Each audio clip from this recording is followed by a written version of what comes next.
నాని నాని నాని చెన్నై కింద దింపావా చెన్నై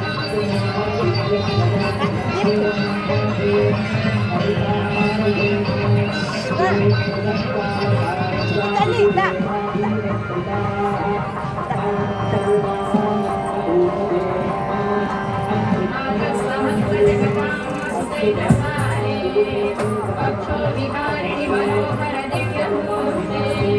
श्री स्वामी निश्चित जनप्रियदानशीले श्री वेंकटेश दयिते तव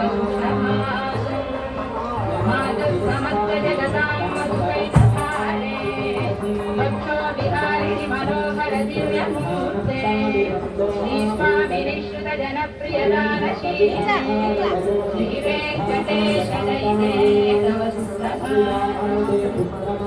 सुप्रभातमरविन्दलोचने भवतु प्रसन्नमुखचन्द्रमण्डले निधिशङ्करेन्द्रवनिताभिरचिते वृषशैलनाथलयिते दयानिधे मीनास्ते कवचकोलकुम्भवन्निं स्वामी परषदनबोधन रामचन्द्र श्रीशां शरामयन्नन्दनकर्तिरूप श्रीवेङ्कटाचलपते तव सुप्रभातम्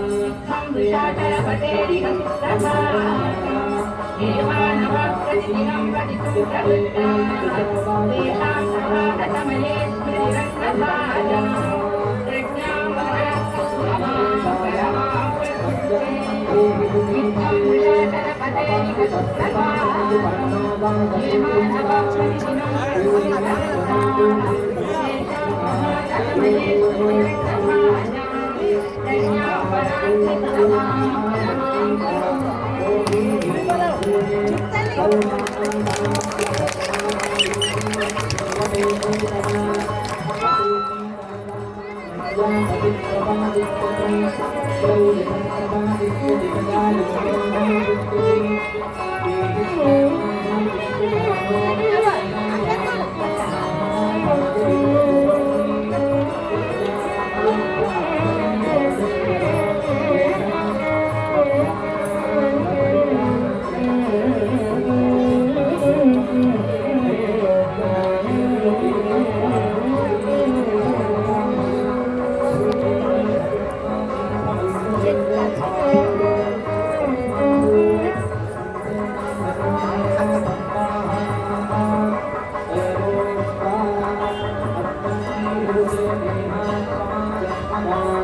చక్కగా ముస్తాబయ్యి ఇక్కడికో వెళ్తున్నట్టున్నారు.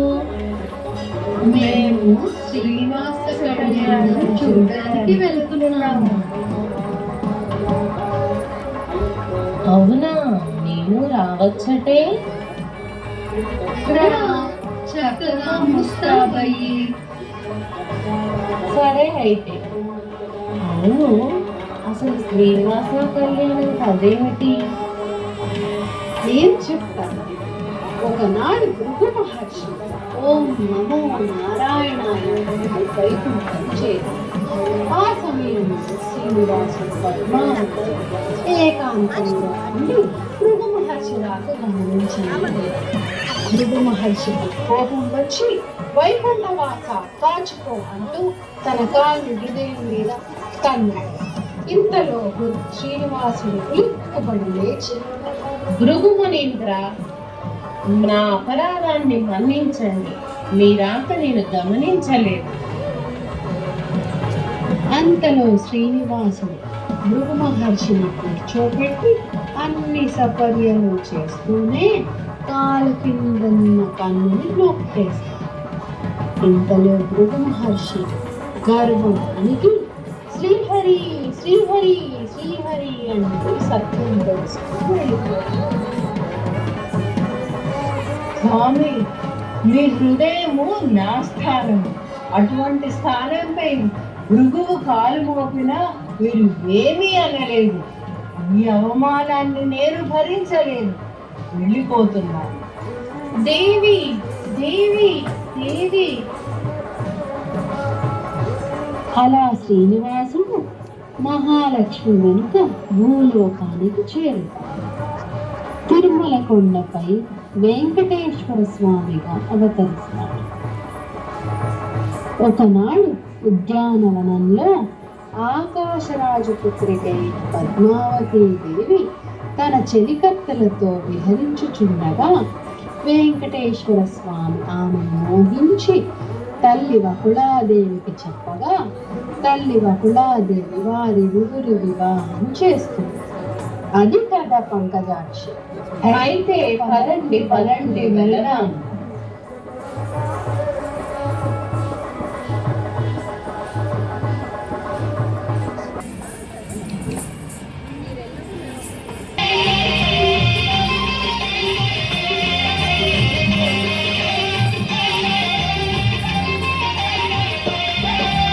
కళ్యాణం చూతమురారండి, శ్రీ శ్రీనివాసుని కళ్యాణం చూతమురారండి, శ్రీ శ్రీ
అక్షితలు గిరిహరి